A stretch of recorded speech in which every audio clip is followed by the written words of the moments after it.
100 juta lebih ya. Tapi akuntan publiknya cuman 1.713, nggak masuk akal gitu ya, nggak masuk akal. Tapi itulah kenyataannya ya, itulah kenyataannya. Mungkin memang ada beberapa hal yang menjadi pertimbangan ya orang untuk masuk ke akuntan publik ini. Tapi kalau adik-adik mau masuk ke akuntan publik ini, kalau bagi saya sangat disarankan. Karena apa? Kantor akuntan publik itu aspek pembelajarannya sangat kental, adik-adik. Adik-adik akan belajar bisnis tidak hanya di satu industri, tapi di banyak industri. Adik-adik akan belajar mengenai financial reporting, mengenai audit ya dari A sampai Z. Ya. Adik-adik akan mengetahui strategi dan bisnis dari masing-masing perusahaan, dari masing-masing industri. Akan memperoleh insight ya mengenai aspek-aspek strategik ya dari suatu bisnis ya. Nah, jadi ini adik-adik sangat disarankan nih untuk masuk akuntan publik. Paling enggak untuk beberapa tahun pertama lah. Biar adik-adik mengumpulkan pengalaman, mengumpulkan kompetensi ya. Syukur-syukur kalau bisa bertahan lama sampai pensiun kayak saya gitu ya. Nah, itu tapi tergantung ya, kalau enjoy ya diteruskan dan mudah-mudahan enjoy ya. Kalau saya memang enjoy ya. Nah, kalau kita lihat sini semuanya numpuk di Pulau Jawa nih ya. Bahkan saya waktu itu pernah ke ke Batam. Batam nggak ada akuntan publiknya ya. Nah, itu mungkin juga satu peluang ya buat kita ya. Di Aceh cuma 2 ya. Kemudian di mana lagi, di Papua ya, wah cuma 1 ya. Nah, tapi mungkin ini juga mencerminkan potensi ekonomi ya, potensi ekonomi di masing-masing perusahaan ya. Tapi ya inilah apa namanya, kita tetap mau mencermatilah peluang-peluang yang ada ya. Tidak hanya di Pulau Jawa tapi di luar Pulau Jawa. Oke, next. Nah, tadi udah dikatakan oleh Pak Sampurna ya, Sampurna Bari, Pak Pur panggilannya. Nah, kita ini sudah menjadi anggota dari IFEC. Anggota IFEC ini nggak kaleng-kaleng loh. Yang kita itu dari IAPI masuk ke IFEC itu upayanya bukan cuma setahun 2 tahun, bisa sampai 5 tahun atau lebih untuk bisa diterima sebagai anggota International Federation of Accountants ya. Kenapa untuk Institut Akuntan Publik Indonesia IAPI bisa sampai selama itu? Karena IFEC itu sangat-sangat ketat menerima anggotanya. Mereka mempunyai statement of membership obligation. Jadi harus dipenuhi semua ya, mulai dari aspek standarnya, karena itu standar kita udah pakai standar internasional ya, standar dari misalkan standar auditnya kita pakai ISA, standar pelaporan keuangannya kita pakai IFRS ya, kemudian dari standar edukasinya ya, standar kode etiknya itu kita semua sudah harus selaras, sejalan, inline dengan internasional, baru bisa diterima ya.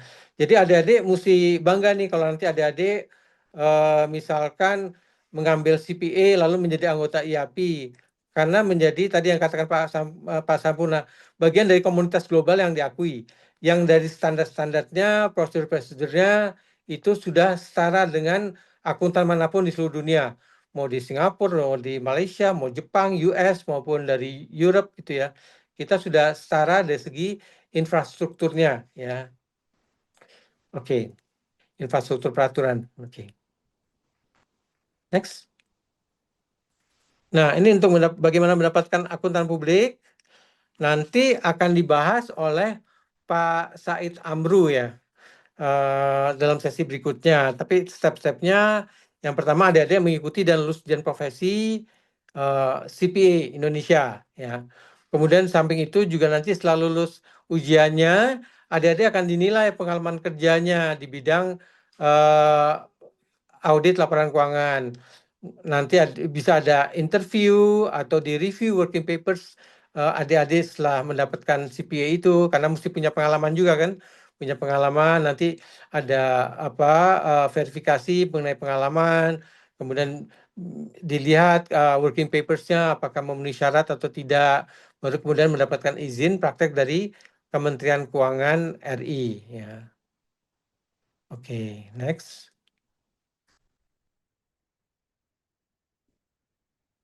Nah ini transisi dari kampus ke dunia profesional. Nah ini kan dulu waktunya fleksibel. Kalau sekarang kalau akuntan publik waktunya ya, waktunya fleksibel, apa ya, nggak bisa dibilang fleksibel ya. Kalau pengalaman kita akuntan publik itu ya, kalau mamanya lagi apa istilahnya low season ya kita bekerja biasa sampai dengan eh, jam kerja misalkan setengah enam bisa pulang tenggo. Kalau lagi busy season bisa juga pulang setengah enam, tapi setengah enamnya setengah enam pagi gitu misalkan.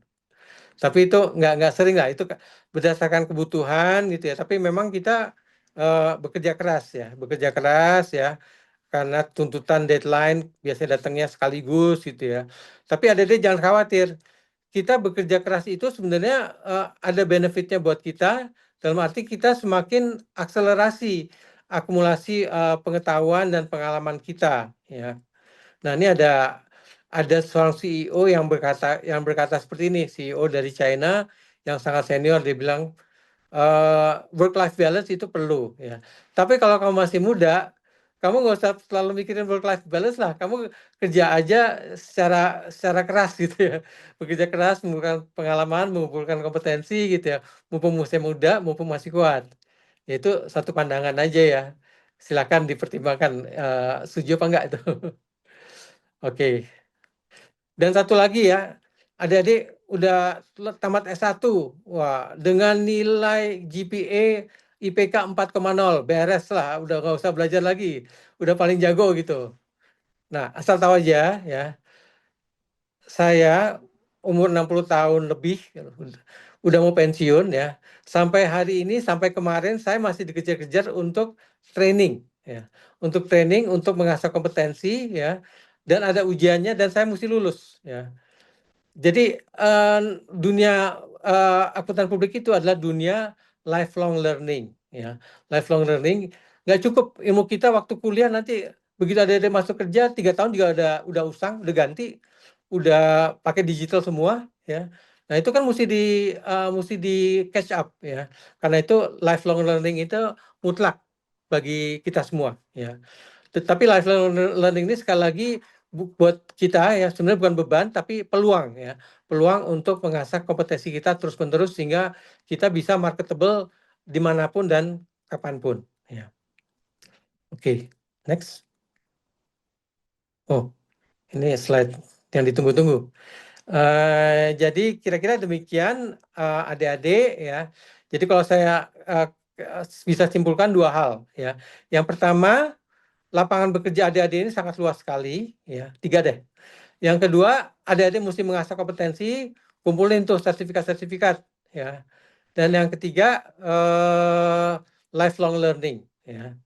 Mungkin tiga itu saja pesanan titipan saya kepada adik-adik yang akan memasuki profesi, sedangkan saya akan meninggalkan profesi sesuai waktunya ya. Oke, mungkin demikian adik-adik, Bapak Ibu yang dapat saya sampaikan. Terima kasih. Wassalamualaikum warahmatullahi wabarakatuh. Waalaikumsalam warahmatullahi wabarakatuh. Terima kasih Pak Dudi atas pemaparannya.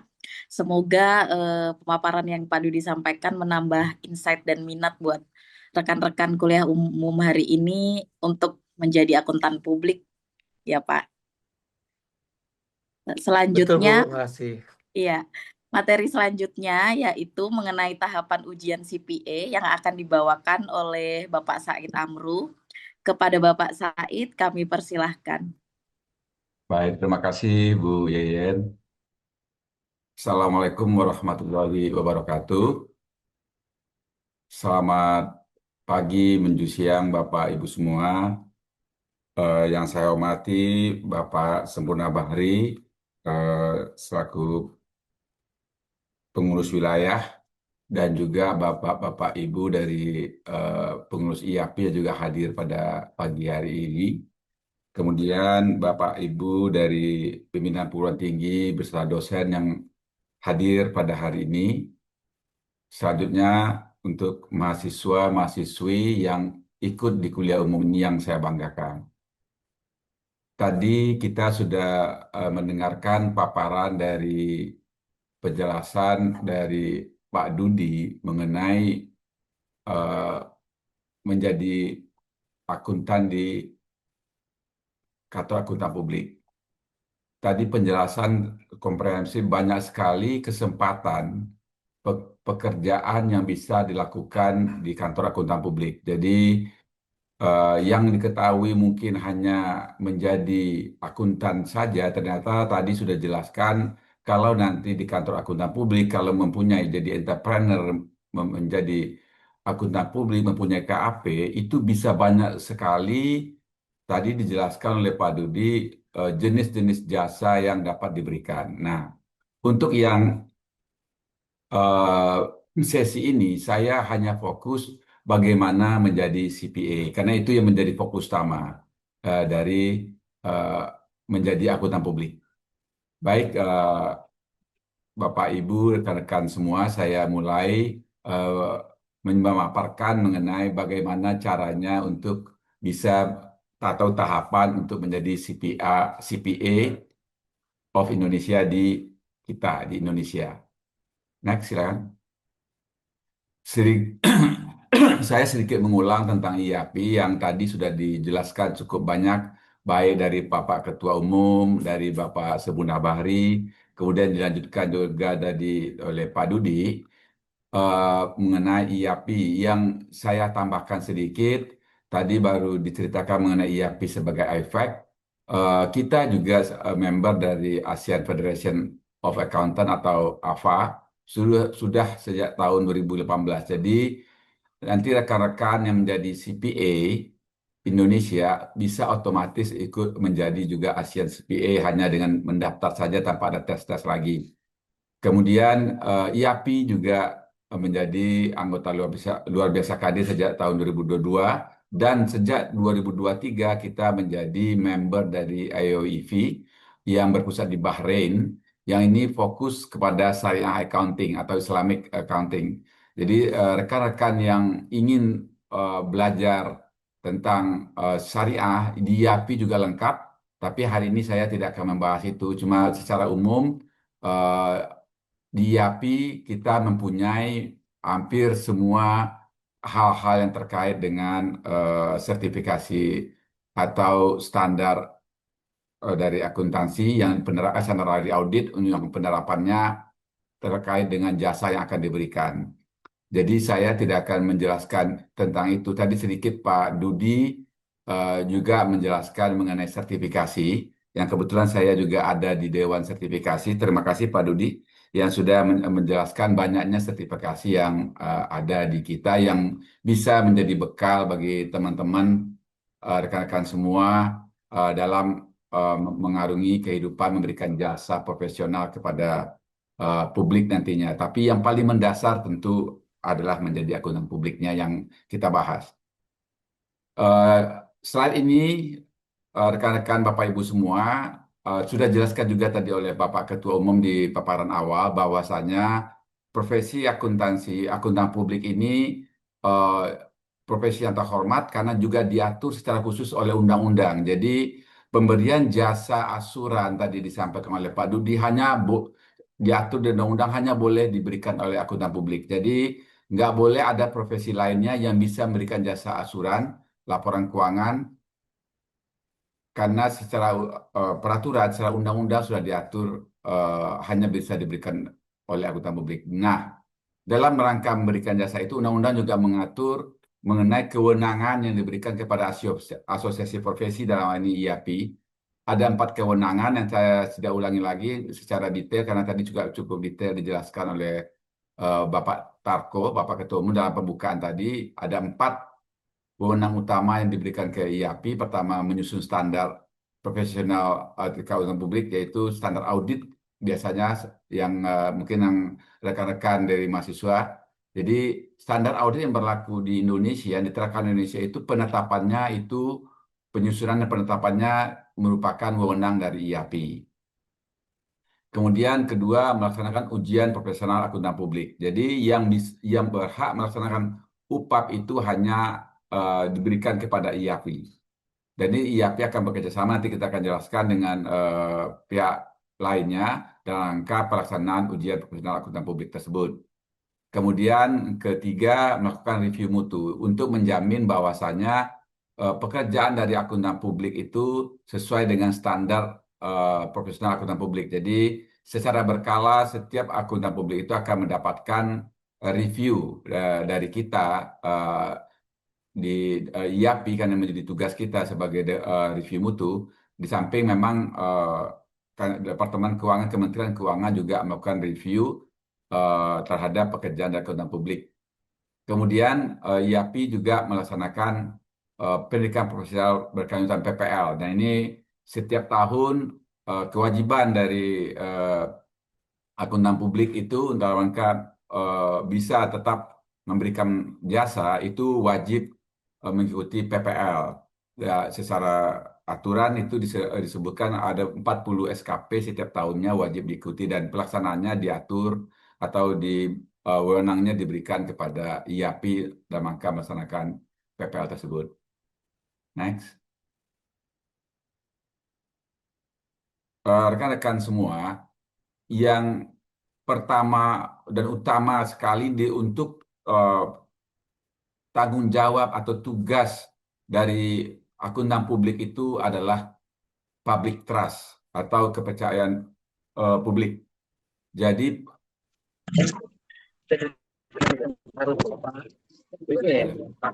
ada yang bocor.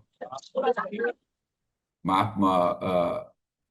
Oke, jadi public trust atau kepercayaan publik itu menjadi hal atau tanggung jawab utama dari akuntan publik itu membangun kepercayaan publik. Nah, caranya yaitu dengan melakukan audit berkualitas. Kita sudah mengikuti framework yang diberikan oleh IFAC bagaimana untuk menciptakan audit berkualitas. Seperti nampak di monitor rekan-rekan dan Bapak Ibu semua, ada 3 hal utama mengenai input, proses, output, dan juga mengenai faktor-faktor lainnya yang mempengaruhi kepada public trust. Saya tidak akan menjelaskan secara detail sini. Yang utamanya untuk menjaga public trust itu diperlukan audit berkualitas atau audit berkualitas. Framework ini tujuan utamanya adalah untuk membangun public trust. Jadi sama, public trust didapatkan dari audit berkualitas. Tujuan dari audit berkualitas adalah untuk membangun public trust. Bagaimana cara menjaga membangun public trust? Next. Itu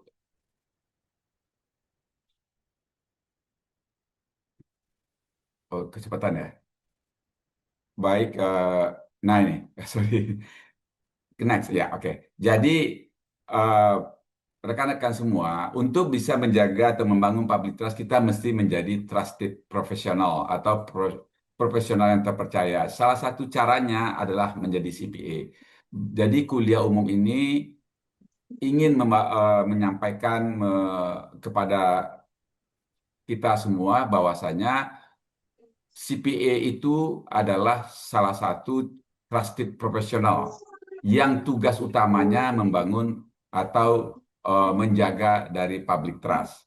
Jadi tugas kita itu sangat mulia karena masyarakat itu sangat percaya dengan kita, sangat mengandalkan kita dalam rangka membaca atau melihat kinerja perusahaan lewat laporan keuangan. Jadi dengan menjadi CPA, dengan menjadi trusted profesional, kita dapat membangun dan menjaga public trust, terutama terkait dengan pelaporan keuangan.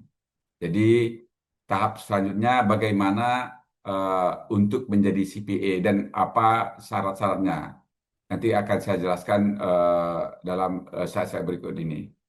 Next. Tadi Pak Ketua Umum juga menjelaskan bahwasanya September kemarin pemerintah sudah menerbitkan PP nomor 43 turunan dari Undang-Undang P2SK mengenai PP 43 ini mengenai pelaporan keuangan merupakan turunan dari Undang-Undang P2SK, yang di mana di sana telah disampaikan tadi dari Pak Ketum, ada kewajiban dari semua perusahaan kecil, menengah, besar untuk wajib menyampaikan pelaporan keuangan ke dalam salah satu platform bersama. Jadi ini mungkin tahun 2000, kalau nggak salah saya berlakunya di 2027 nantinya ya, karena ada waktu eh, transisinya, dan itu menyusun untuk pelaporan keuangan itu disyaratkan sudah memperoleh suatu pendidikan atau sertifikasi. Salah satunya disebutkan kalau secara perusahaan itu tidak bisa, tidak di dalamnya tidak terdapat bisa menggunakan jasa dari akuntan publik atau CPA.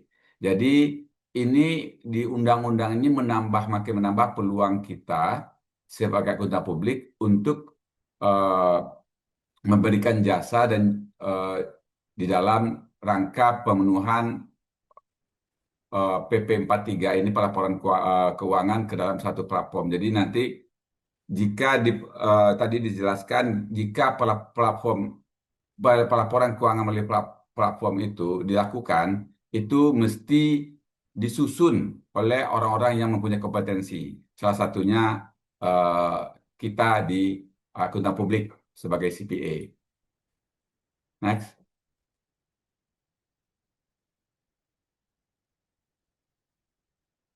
Oke. Di samping itu, OJK juga menerbitkan lewat POJK 18 ini khusus untuk perbankan.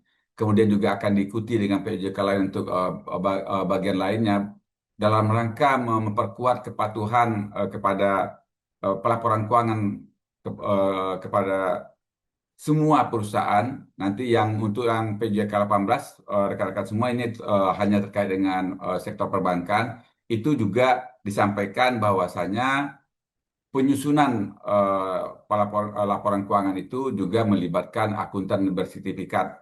Jadi tidak bisa lagi tanpa eh, melewati sertifikasi seseorang bisa memberi menyusun laporan keuangan. Jadi di POJK cukup yang 18 ini untuk perbankan cukup mengatur secara detail mengenai kewajiban pelaporan keuangan yang mesti disusun oleh orang-orang yang mempunyai background dengan sertifikasi.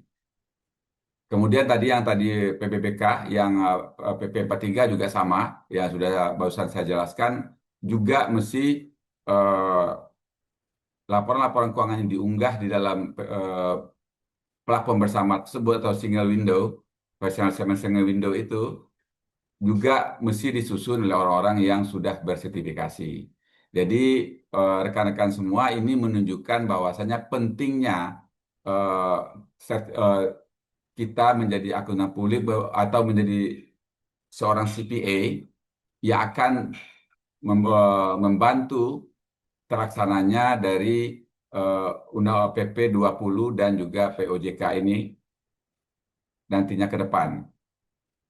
Nah, itu juga di samping menjadi peluang besar bagi rekan semua untuk ke depan karena adanya kewajiban dari secara undang-undang, secara peraturan bahwasanya laporan keuangan itu mesti disusun oleh orang-orang yang memiliki sertifikasi.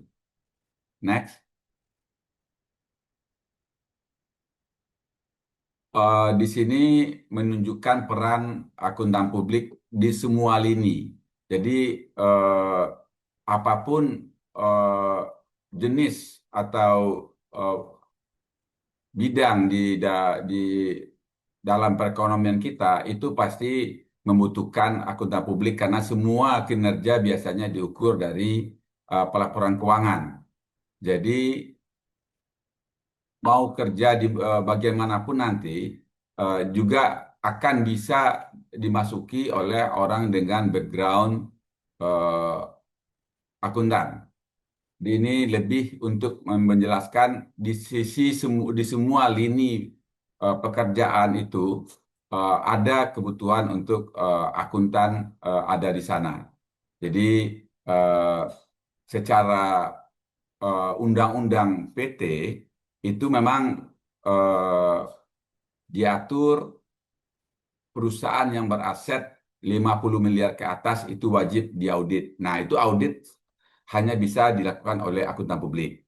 Namun seperti saya jelaskan tadi, sekarang sudah ada PP 43 yang mengatur mengenai penyusunan laporan keuangan, juga menyaratkan seseorang yang sudah mempunyai pendidikan atau bersertifikasi. Jadi nanti dari semua lini perekonomian ini akan menyampaikan atau membuat menyusun laporan keuangan yang juga mesti disusun oleh orang-orang yang berkompeten di bidangnya, dalam hal ini orang-orang yang telah tersertifikasi di bidang akuntansi atau menjadi seorang CPA. Next. Bapak, Ibu, rekan-rekan semua, terlihat di dalam monitor di depan bahwasanya akuntan kita tuh masih sangat sedikit, ya. Kita terutama yang kaum muda itu di usia 21 sampai 30 baru 2 orang. Kemudian di usia 31 sampai 40 itu baru 231 orang. Jadi peluang untuk menjadi akuntan publik dan dengan peluang kerjanya cukup besar yang tadi dijelaskan baik secara grafik tadi saya sampaikan, juga sebelumnya oleh Pak Dudi disampaikan begitu luas bidang yang bisa dimasuki. Ternyata yang menjadi akuntan publik itu masih sedikit, jadi peluangnya masih besar. Dan harapan kita, terutama di asosiasi, rekan-rekan mahasiswa sangat tertarik untuk bisa menjadi akuntan publik. Jadi kuliah umum ini bagian dari kita untuk menjaring atau menyaring minat atau menyampaikan informasi kepada rekan-rekan semua bahwasanya peluang untuk menjadi akuntan publik itu sangat besar karena secara grafik terlihat masih sangat sedikit di usia-usia yang relatif muda untuk menjadi akuntan publik. Next. Setiap tahunnya, kalau dilihat dari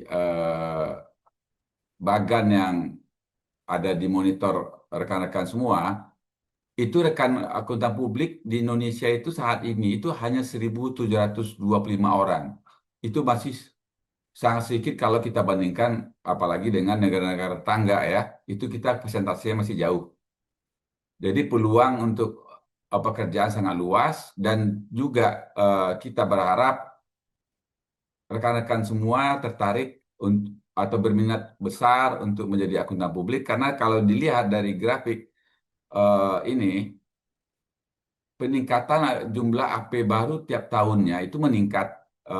Tahun 2024 ada 71, tahun 2025 ada 104. Kita berharap ke depan lebih tinggi lagi peluang tersebut, karena IAP sebagai profesi yang diminta oleh undang-undang untuk eh, bagian dari penciptaan dari akuntan publik. Karena tetap kalau teman-teman yang jadi akuntan publik berregister itu tetap melalui UPAP yang dilaksanakan oleh IAP, tetap harus melalui IAP jalurnya, dan kita berharap ke depannya makin banyak, karena tadi seperti disampaikan oleh Pak Dudi dan juga saya tambahkan sedikit tadi, peluang pekerjaannya sangat luas.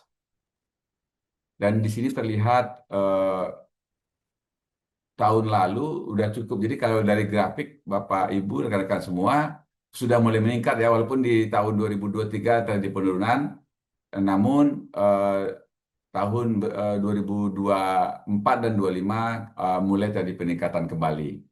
Dan saya berharap, kita semua berharap di tahun 2026 ini terdapat lonjakan minat dan dari rekan-rekan mahasiswa, dari rekan-rekan yang sudah tamat S1 nanti untuk menjadi akuntan publik.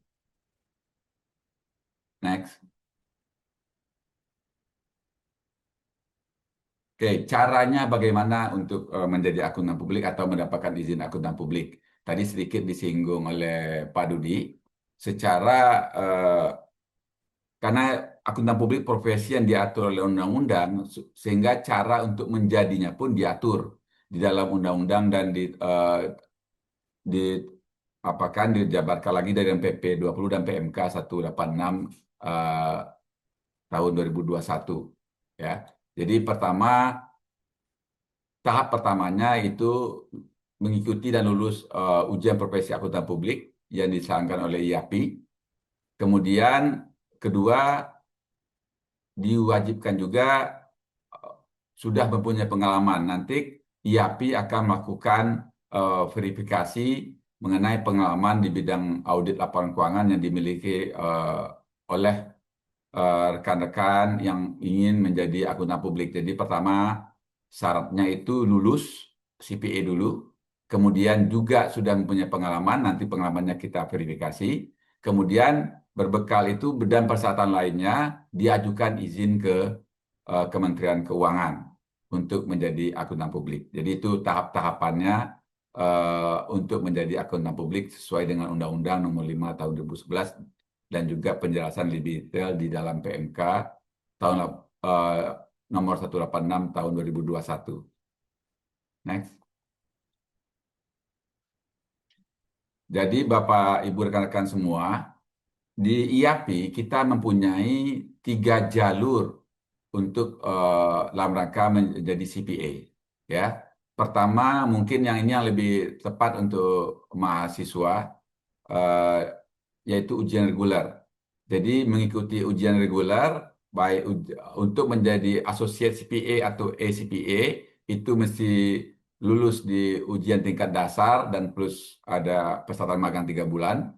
Kemudian kalau ingin menjadi CPA, mesti lulus ujian tingkat profesional, plus juga pengalaman. Dan kalau ingin menjadi CPA expert atau melanjut ke jadi akuntan publik, itu nanti ada persyaratan penilaian pengalaman audit, nanti kita juga akan bahas lebih detail di belakang apa itu penilaian pengalaman audit.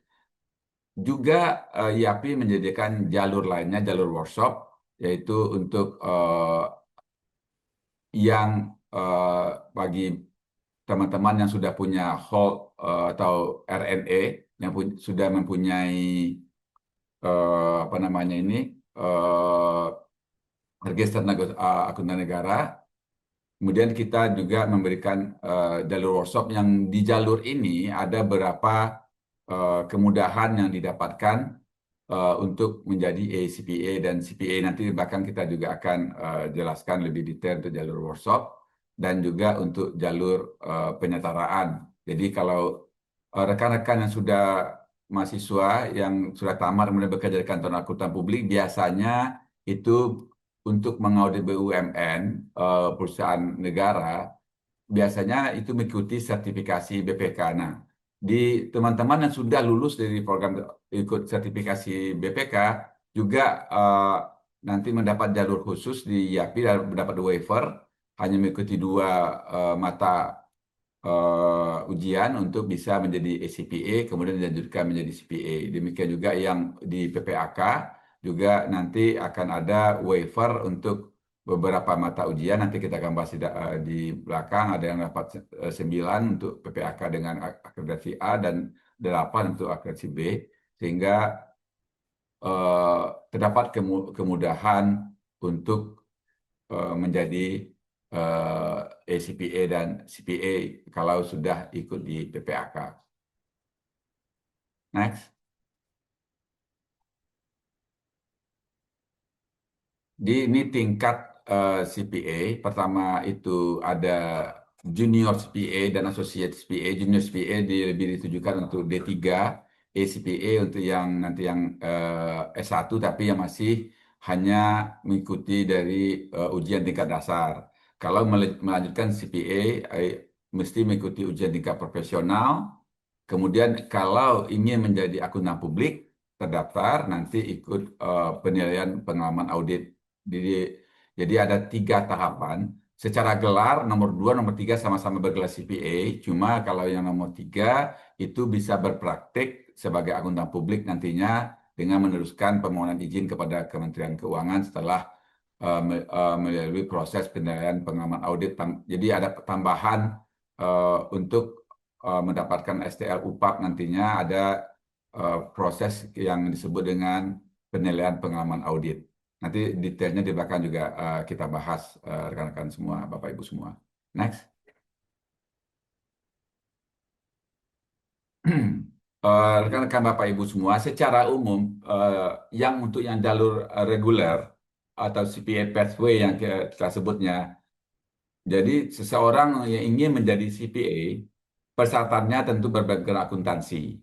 Jadi tidak bisa menjadi CPA itu backgroundnya bukan akuntansi, Bapak Ibu semua. Jadi bisa dari S1 akuntansi, bisa dari D4 akuntansi, dari S2, S3, atau dari eh, PPAK, universitas yang melaksanakan PPAK, atau yang PPAP sementara ini mungkin belum ada, tapi secara aturan itu bisa lewat PPAP. Kemudian yang RNA, jadi biasanya yang sudah lulus itu mendapatkan RNA, yang dulunya belum mengurus CPA-nya, nah itu bisa apa sekarang mendapatkan CPA-nya dengan jalur mengikuti ujian. Jadi ada 5 ujian tingkat dasar seperti terlihat di layar. Jadi ada ujian pengantar audit, auditing dan assurance atau PAA, ujian akuntansi dan pelaporan keuangan atau APK, kemudian pengantar ekonomi makro dan mikro atau PEMM, pengantar manajemen perpajakan dan hukum bisnis, kemudian akuntansi biaya, manajemen keuangan dan sistem eh, informasi, jadi AMSI. Jadi ini adalah kompetensi tingkat dasar yang mesti diikuti ujiannya. Kemudian kalau lulus ujian ini plus eh, magang selama 3 bulan, itu akan mendapatkan sertifikat ACPA atau Associate CPA. Jika ingin melanjutkan ke tingkat CPA, itu mesti mengikuti ujian tingkat profesional yang ada 5 topik uji juga di tingkat profesional. Jadi pertama itu eh, Auditing Asuransi Etika Profesi atau AAEP, akuntansi pelaporan keuangan lanjutan, akuntansi manajemen, manajemen keuangan dan teknologi informasi, strategi bisnis dan perpajakan lanjutan, dan terakhir manajemen risiko, tata kelola dan penilaian internal. Jadi eh, ada 5 topik ujian, mata ujian yang mesti diikuti untuk bisa menjadi CPA. Begitu lulus akan mendapatkan surat keterangan lulus dari CPA, dan untuk menjadi CPA perlu pengalaman kerja. Nah, ini yang seperti terlihat di monitor, kalau kemudian terbaca Bapak Ibu, ada pengalaman minimal 3 tahun di KAP atau di selain KAP. Jadi nanti kami di sertifikasi IAPI akan melakukan pengecekan mengenai pengalaman tersebut, karena kalau pengalaman kerja di ini itu terrecord di dalam sistem di Kementerian Keuangan. Jadi kami akan bekerjasama dengan Kementerian Keuangan untuk mengecek pengalaman kerja dari eh, Bapak Ibu rekan-rekan yang telah lulus ujian CPA. Kemudian dengan pengalaman tersebut kami akan menerbitkan sertifikat CPA-nya. Dan bila ingin melanjutkan untuk mendapatkan izin AP, nah itu mesti yang tadi kita bahas itu penilaian pengalaman kerja. Ada 2 eh, tahap atau 2 cara. Satu, telah satu dokumen perikatan audit, atau wawancara dengan paper praktek audit. Jadi Bapak Ibu rekan membuat paper praktek audit, kemudian akan dilakukan wawancara dengan penguji dari Dewan Sertifikasi. Setelah dinyatakan lulus, nanti dengan STL UPAP atau sertifikat tanda lulus ujian profesi akuntan publik, itu eh, bisa menjadi persyaratan untuk mendapatkan izin AP, baru setelah itu bisa berpraktek sebagai akuntan publik. Jadi di Undang-Undang 15 tadi yang jasa asuran itu hanya bisa diberikan oleh orang yang berizin akuntan publik. Jadi nggak bisa jasa audit seperti sampaikan Pak Rudi tadi, jasa review atau jasa asuran lainnya itu diberikan oleh orang yang tidak mempunyai izin AP. Kemudian juga Bapak Ibu, eh, IAPI juga bekerja sama dengan asosiasi akuntan di ASEAN, sehingga kita orang yang sudah mempunyai CPA juga akan berhak mendapatkan gelar untuk ASEAN CPA. Jadi dengan melakukan pendaftaran nanti ke eh, ke bagian ASEAN CPA nantinya. Next.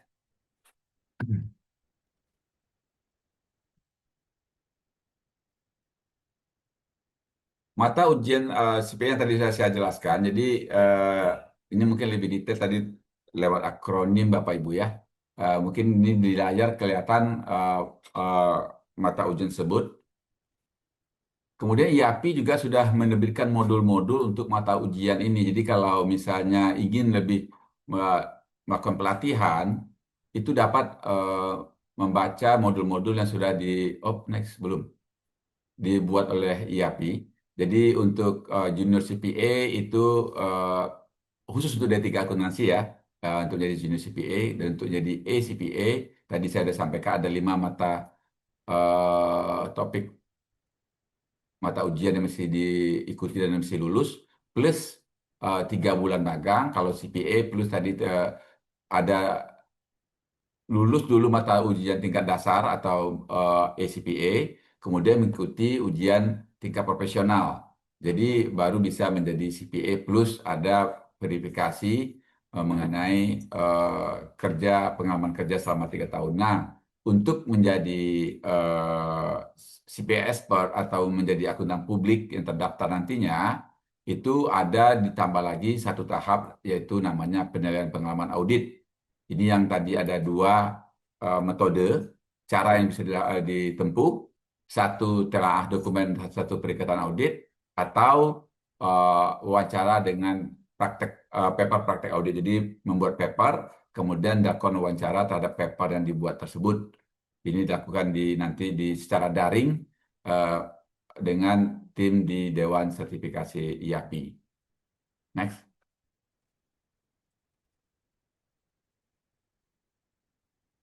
Dalam rangka bisa menjangkau rekan-rekan semua sudah disampaikan oleh Pak Sempurna Bahri di sambutannya, kita ingin sekali kejar bola itu. Jadi Bapak Ibu nggak mesti ke Jakarta untuk melakukan tes. Jadi kita sudah bekerja sama dengan 48 perguruan tinggi di Indonesia dalam rangka penyelenggaraan tes center. Jadi tes-tes yang tadi saya sampaikan di 10 mata uji tadi, itu bisa lakukan di tes center, di 48 tes center di Indonesia yang tersebar di eh, provinsi-provinsi di Indonesia. Jadi kita sudah berusaha maksimum untuk bisa bekerja sama dengan banyak perguruan tinggi di hampir di semua provinsi Indonesia, sehingga rekan-rekan terutama di daerah tidak perlu datang ke Jakarta, tidak karena itu kan juga tentu akan kosnya akan lebih besar ya, sehingga bisa melakukan tes untuk menjadi CPA di test center yang ada di 48 lokasi di seluruh Indonesia. Jadi ini bagian dari eh, IAPI, peran IAPI untuk memberikan kesempatan sebesar-besarnya bagi rekan-rekan semua, bagi Bapak Ibu semua, untuk bisa menjadi CPA. Jadi kita menyediakan tempat dengan bekerjasama dengan banyak perguruan tinggi, dan 48 perguruan tinggi, dan kita akan berusaha menambahkannya lagi, untuk bisa ada, tadi disampaikan oleh Pak Sempurna, kita menginginkan ada di semua provinsi nantinya, tes center ini, sehingga semua rekan-rekan mahasiswa yang ada di setiap provinsi itu mudah untuk menjadi CPA dengan mengikuti tes-tes di tes center yang sudah bekerja sama dengan IAPI atau universitas yang sudah bekerja sama dengan IAPI. Next. Ini biaya investasi yang mesti dilakukan di saat mengikuti ujian. Jadi kalau di ujian tingkat dasar ada biaya pendaftaran sebesar 105.000, ujian tingkat profesional 350.000 dan seterusnya. Untuk mata ujiannya ada seperti terlihat di layar yang masih Bapak Ibu ikuti. Sedangkan yang untuk menjadi SPA expert itu untuk wawancara dapat audit itu dilakukan secara daring dengan biaya investasinya sebesar 4,8 juta. Sedangkan penilaian dokumen kertas kerja yaitu tergantung dengan kompleksitas kertas kerja pemeriksaan yang dimiliki dengan biayanya variatif antara 6 juta sampai 18 juta. Saat ini untuk Bapak Ibu ketahui yang dilakukan yang mana memilih baru sifatnya wawancara, mungkin ini lebih mudah dan lebih minimum biayanya ya. Jadi yang saat ini yang terjadi atau yang kita terima proses yang dilakukan oleh peserta itu baru wawancara dengan paper praktek audit. Next. Nah, di samping jalur reguler tes tadi, IAPI juga melakukan Recognition Prior Learning atau RPL. Jadi, pertama RPL untuk yang lulus PPAK. IAPI bekerjasama dengan kampus-kampus yang melaksanakan program PPAK yang sudah ada tes centernya bisa mengajukan RPL PPAK. Jadi dengan maju lewat RPA PPAK itu dapat waiver 5 di tingkat dasar dan 3 maksimum 3 sampai 4 di tingkat profesional. Jadi kalau AEP itu tidak bisa di waiver, jadi tetap mengikuti ujian AEP untuk yang akreditasi A tinggal AEP, sedangkan untuk akreditasi B ada AEP dan APKL itu dilakukan di test center. Sedangkan untuk biaya-biayanya seperti Bapak Ibu rekan-rekan semua terlihat di layar untuk waiver itu 250.000 per mata ujian, sehingga kalau 9 itu 2250 untuk yang si A, sedangkan yang untuk si B kan dapat 8 waiver atau 2 juta untuk biayanya untuk proses pengecekan waivernya oleh kami di Dewan Sertifikasi IAPI. Ujiannya itu dilakukan di test center, jadi Bapak Ibu tidak perlu ke Jakarta, tidak perlu ke kantor IAPI. Memang di kita juga di kantor IAPI juga melaksanakan ada test center. Cuma Bapak Ibu di daerah, rekan-rekan di daerah tidak perlu biaya tinggi, cukup mengikuti di tempat PPAK-nya. Jadi di sana kan sudah ada test center, bisa mengikuti test center di sekaligus di tempat PPAK-nya. Jadi itu lebih mudah untuk Bapak Ibu dan rekan-rekan semua dalam rangka mendapatkan sertifikat CPA-nya. Next. Ini lebih detailnya Bapak Ibu ya persyaratannya yang untuk RPA PPAK, jadi bisa dibaca di layar yang sudah saya sampaikan tadi. Jadi untuk PPAK yang dapat akreditasi A itu dapat maksimum 9 waiver, 9 topik, sedangkan yang RCB dengan 8 waiver.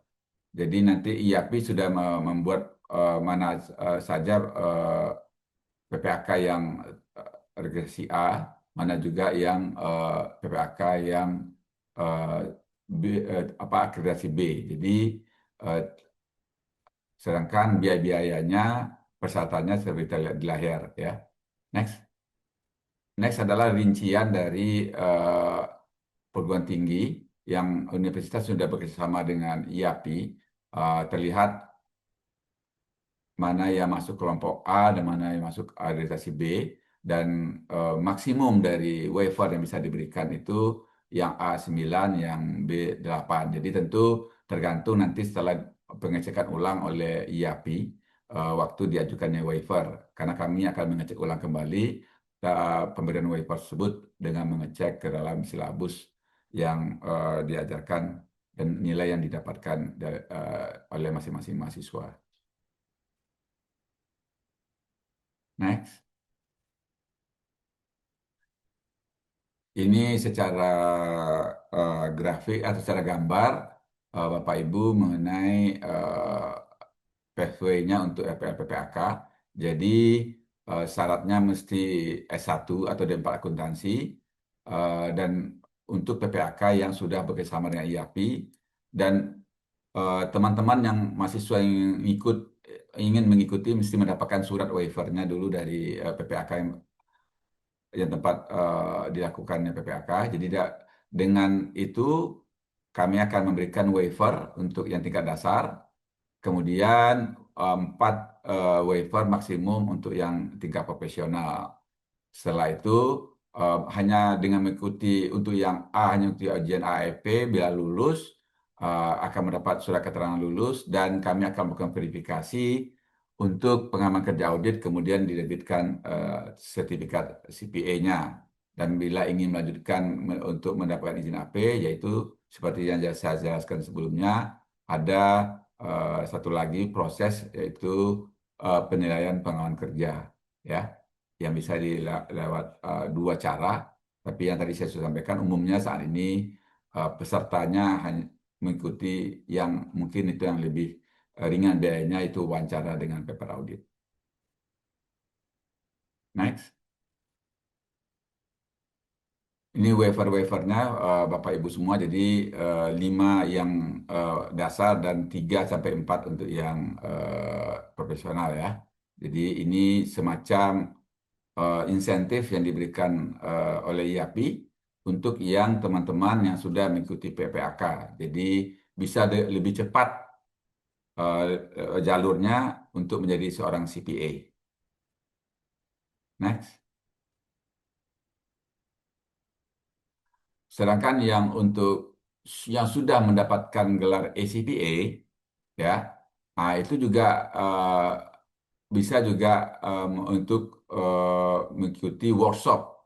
Jadi kami juga tadi yang saya jelaskan di awal tadi ada jalur reguler, ada jalur workshop. Jadi workshop ini akan dilakukan oleh IAPI selama 5 hari secara daring dan itu nanti Bapak Ibu rekan-rekan semua yang mengikuti workshop itu melakukan apa eh, pendaftaran dan seperti terlihat dengan sesuai dengan biayanya. Nanti setelah workshop nanti ada post test dan bagi rekan-rekan yang telah lulus semua post test untuk workshop tersebut plus nanti mengikuti satu ujian AEP itu akan mendapatkan CPA ya. Jadi yang udah punya gelar ACPA itu juga ada RPL-nya. Jadi tadi yang tadi kalau PPAK tadi juga sama, ya ini yang mudah sebelumnya berhasil atau telah lulus mendapatkan ACPA itu bisa juga menjadi eh, mendapatkan mengikuti ACPA. Tapi persyaratannya ada Bapak Ibu semuanya ya. Jadi di samping ikut workshop ada pengalaman kerja dulu 1 tahun di KAP atau 2 tahun di sisi lain. Jadi baru bisa mendaftar untuk ikut workshop RPL ACPA.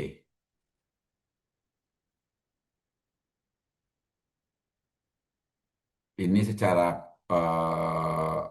flow itu terlihat untuk yang ACPA karena dia sudah lewat. Jadi kalau lihat di lingkaran kedua karena dia sudah mengambil ACPA, dia mengikuti workshop untuk ujian nanti ikut di mata uji atau post test di workshop, kemudian lulus di workshop itu akan mendapatkan surat lulus dan kemudian kami akan melakukan pengecekan untuk pengalaman kerja untuk setelah itu seperti yang saya jelaskan juga sama dengan jalur sebelumnya akan mendapatkan CPA dan mengikuti tes pengalaman kerja untuk mendapatkan CPA Expert. Jadi ini jalurnya udah mendapatkan CPA dan cara untuk mendapatkan sudah mempunyai ACPA, Associate CPA, dan untuk mendapatkan CPA ada RPL yang hanya dengan cara mengikuti workshop. Jadi tidak mengikuti ujian reguler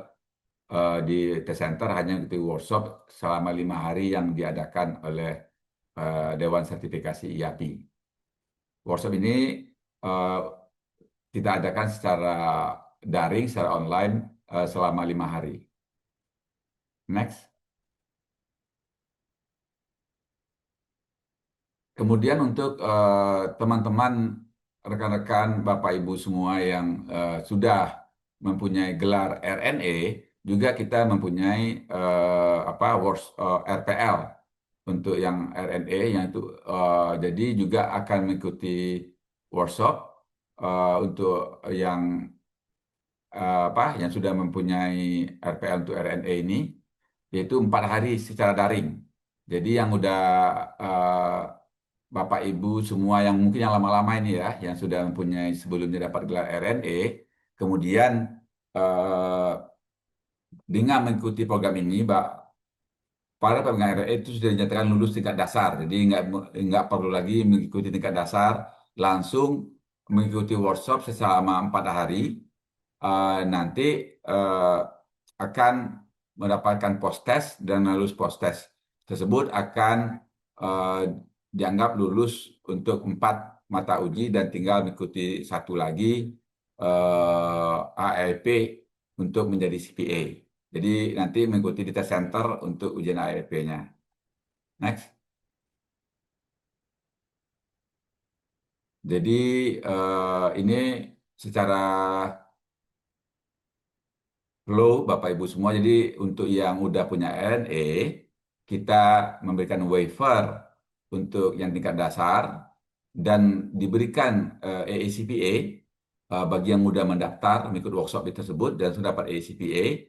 Kemudian mengikuti workshop, nanti uh, bila lulus post test untuk selama workshop ada 4 mata ujian di sana ada APKL, MRTI, SBPL, MRTI dan itu bila lulus dari post testnya hanya tinggal satu saja yaitu mengikuti ujian AAEP di test center. Jadi ini bisa eh, lebih mudah. Jadi yang udah lama itu lebih mudah untuk dicek di apa hanya tinggal mengikuti satu mata uji saja di tes center Bapak Ibu ya. Kemudian proses selanjutnya sama dengan yang sebelumnya yang reguler dan ASPA ada juga EPPAK. Jika ingin melanjutkan menjadi izin AP tinggal mengikuti izin apa tinggal mengikuti tes penilaian pengalaman kerja yang dilaksanakan oleh Dewan Sertifikasi IAPI. Jadi proses sebelumnya sama semua, tinggal satu aja terakhir penilaian pengalaman kerja. Next. Di ini lebih clearnya dapat waiver. Yang kanan sebetulnya yang 4 tes itu eh, pengujian tesnya akan di workshop kecuali AEP yang Bapak Ibu lakukannya di center. Jadi ada post test, ada diberikan materi, mengikuti materi dari narasumber nanti selama workshop ada 4 topik ini. Nanti setelah selesai akan ada post test dan bila Bapak Ibu lulus post test itu dianggap lulus untuk mata ujian tingkat profesional dari 4 topik tersebut. Tinggal satu lagi yang diikuti di tes center. Next.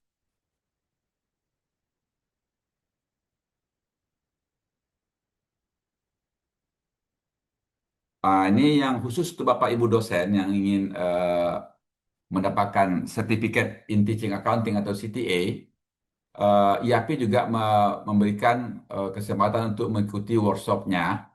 Jadi nanti ini persyaratannya Bapak Ibu, workshopnya selama 3 hari diberikan oleh narasumber yang ditetapkan di Dewan Sertifikasi. Jadi eh, nanti dalam 3 hari tersebut ada 2 eh, mata uji yaitu pengantar audit asuran dan akuntansi juga diselipkan di sana eh, terkait update regulasi Bapak Ibu. Jadi di sana diselipkan juga update regulasi. Jadi lebih lebih sedikit lebih tambah dari yang 2 mata uji yang ada di sebelumnya tadi. Ini mata ujinya sama PAA dan APKL, cuman ditambah dengan update regulasi akuntan publik. Nah, jadi bila Bapak Ibu sudah ikut workshop ini, nanti mendapatkan sertifikat ACPA kalau sudah lulus post-testnya. Kemudian sertifikat CTA dapat diberikan jika dalam post-test dan diperpanjang dengan setiap 2 tahun berikutnya dengan memenuhi ketentuan. Jadi ini persyaratannya Bapak Ibu yang Bapak Ibu terutama buat Bapak Ibu dosen ya yang ingin mendapatkan sertifikasi teaching accounting. Next. Ini secara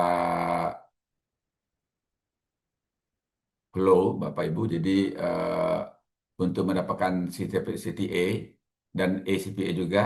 Jadi Bapak Ibu dapat CTA dan CPA dengan mengikuti workshop selama 3 hari dan lulus post-test di PA dan APK.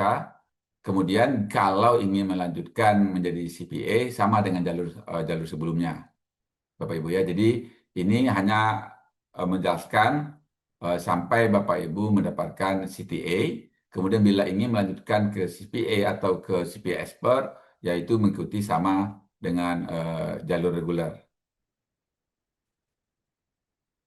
Next.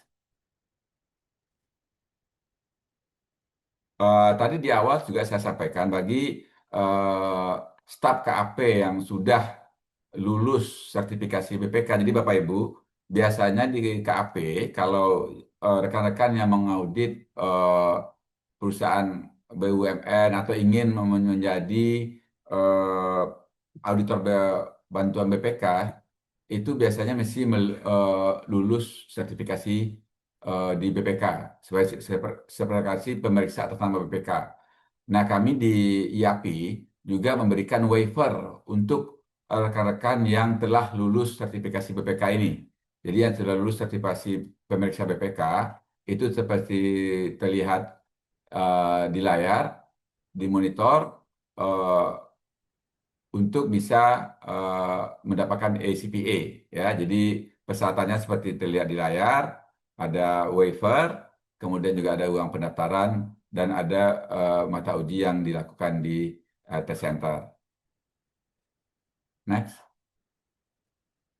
Jadi secara pathway, secara flow terlihat nanti yang sudah memiliki sertifikasi BPK kalau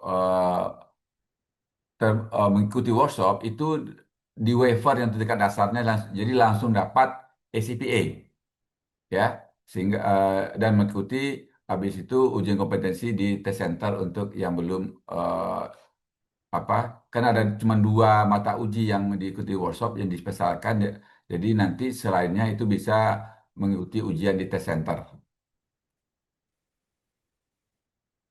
Kemudian syarat selanjutnya sama Bapak Ibu ya. Jadi yang sertifikasi BPK ini lebih keuntungannya itu mendapatkan waiver tingkat dasar. Jadi nggak perlu lagi mengikuti ujian tingkat dasar, langsung